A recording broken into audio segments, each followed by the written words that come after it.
शासकीय रुग्णालयात अन्नक्षेत्र वाटप करताना संत शिरोमणी रोहिदास महाराज, अन्नक्षेत्रचे संस्थापक अध्यक्ष रामकिशन काबळे, भगवान गोरे, लोकश्रेयचे सलीम इनामदार आणि पोलीस कर्मचारी सुग्रीव ठोंबरे हे दिसत आहेत। परभणी शहरातील शासकीय रुग्णालयात गेल्या 2 वर्षांपासून संत शिरोमणी रोहिदास महाराज यांच्या वतीने दररोज मोफत अन्न वाटप केले जात आहे।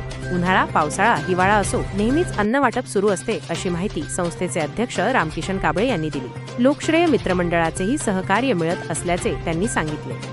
नानलपेठ पोलीस ठाण्याचे पोलीस कर्मचारी सुग्रीव ठोंबरे हे दररोज वेळ काढून अन्न वाटपात मदत करतात। या कार्यात भगवान गोरे, माणिक असोले, संतोष वाघमारे यांचेही सहकार्य लाभते। लोकश्रेय मित्रमंडळाचे संस्थापक अध्यक्ष सलीम इनामदार यांनी इतरांनीही या कार्याची प्रेरणा घ्यावी असे आवाहन केले आहे। पोलीस कर्मचारी सुग्रीव ठोंबरे यांनी हे कार्य मोलाचे असून अनेक मान्यवरांचे सहकार्य मिळत असल्याचे सांगितले। रुग्णालयातील अनेक नातेवाईक जेवण घेण्यासाठी रांगेत उभे होते। शिरोमणी रोहिदास महाराज यांच्या वतीने गेल्या 2 वर्षापासून अन्न वाटपाचा कार्यक्रम सतत दररोज चालू करत असलेले आमचे आदरणीय संस्थापक अध्यक्ष कांबळे सर, रामकिशन कांबळेजी, तसेच भगवानराव गोरे आणि त्यांना सहकार्य करणारे नानलपेठ पोलीस ठाण्याचे पोलीस कर्मचारी सुग्रीवजी ठोंबरे, तसेच माणिकराव असोले आणि संतोष वाघमारे ही सर्व टीम दररोज एक पुण्याचं काम शासकीय रुग्णालयात ते करत आहे। त्या कामामुळे आज अनेक रुग्णांना अन्नदान करण्यात आले ही अतिशय आनंदाची व चांगली बाब आहे। असेच कार्य यांची प्रेरणा घेऊन जे समाजसेवक करणारे, समाज हितासाठी कार्य करणारे आहेत त्यांनी घ्यावा असं मला वाटते। थोडी माहिती आम्हाला आमचे कांबळे बंधू बोलतात। संत शिरोमणी रोहिदासजी महाराज अन्नक्षेत्र परभणीच्या वतीने ही संकल्पना आहे। ही 2 वर्षापूर्वी मुंबईला हॉस्पिटलमध्ये होती आणि माझ्याजवळ पैसे असून सुद्धा मला जेवण मिळत नव्हते। म्हणून अशी कल्पना मी आमचे सहकारी सन्माननीय सुग्रीवजी ठोंबरे, भगवानराव गोरे यांना मी संकल्पना मांडली, बाबा आता असं आपण दररोज गोरगरीब जनतेसाठी अन्नदान करूया। सुरुवातीला आम्ही 30 लोक घेऊन अन्नदान सुरुवात केली।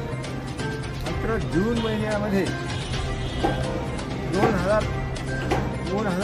5 मे 2023 रोजी हे कार्यक्रम सुरू केला। लोकांनी एवढा भरपूर प्रतिसाद दिला की 3 महिन्याची वेटिंग राहिली।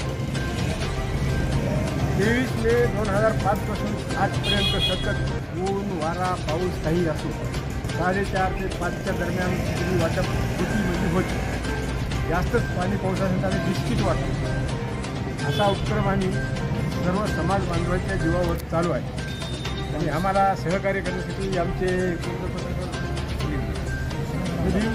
इनामदार साहेबांनी आमचं दखल घेऊन पुढील माहिती जनतेपर्यंत पोहोचली म्हणून त्यांचे धन्यवाद। थँक्यू। जय रोहिदास, जय भीम। संत रोहिदास प्रतिष्ठानचे अध्यक्ष माननीय रामकिशन कांबळे हे सर्व समाज बांधव याच्या सर्वांच्या सहकार्याने हा कार्यक्रम गेल्या सतत 24 महिन्यापासून चालू आहे। सरकारी दवाखाना परभणी या ठिकाणी खेड्यापाड्याची गोरगरीब येत असतात आणि त्यांना काहीतरी आधार व्हावा, त्यांचे 4 पैसे वाचावे या उद्देशाने हा आपण कार्यक्रम चालू केलेला आहे। आणि याच्या माध्यमातून समाजाने आमच्या भरपूर असं भरभरून प्रेम करून या कार्यक्रमाला आम्हाला पाठिंबा देऊन प्रत्येकाने आपापल्या इच्छेप्रमाणे अन्नदान तारखा घेतलेल्या आहेत।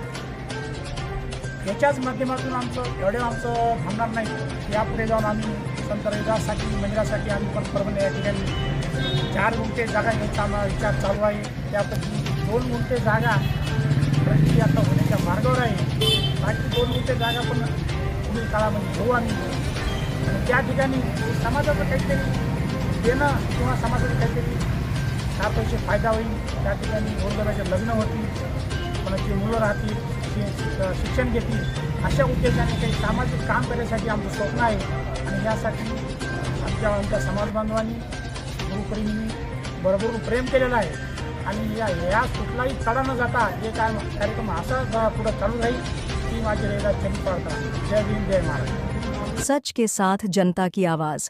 इसी तरह के जनता के मुद्दे उठाने के लिए हमारे हाथ मजबूत कीजिए, सब्सक्राइब कीजिए, लाइक कीजिए और कमेंट करना ना भूले. देखते रहे मेरा महाराष्ट्र लाइव. हमारे मुख्य संपादक मिर्ज़ा इदरीस बेग के साथ देखते रहे मेरा महाराष्ट्र लाइव. हमें दीजिए ये इजाज़त. आपका दिन शुभ रहे. धन्यवाद.